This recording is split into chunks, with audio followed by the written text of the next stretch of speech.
இஷிதா என்ற சிறுமி படித்து வந்தாள். அவள் படிக்க பிடிக்கும். ஆனால் எப்போதும் அமைதியாகத்தான் இருப்பாள். வகுப்பில் கை நீட்டி பதில் சொல்லத் தயங்குவாள். ஒரு நாள் ஆசிரியர் மகிழ்ச்சியுடன் அறிவித்தார், நாளை ஒரு கேள்வி போட்டி நடக்கிறது.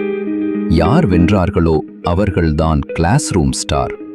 மாணவர்கள் அனைவரும் உற்சாகமாக கைத்தட்டினர்.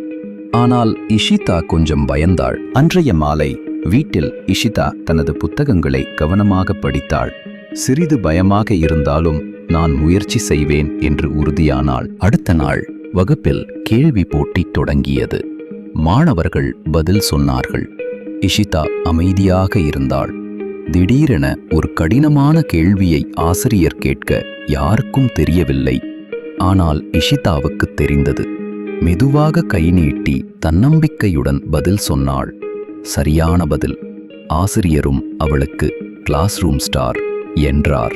நண்பர்களுடன் நம்பிக்கையுடன் வாழ தொடங்கினாள்.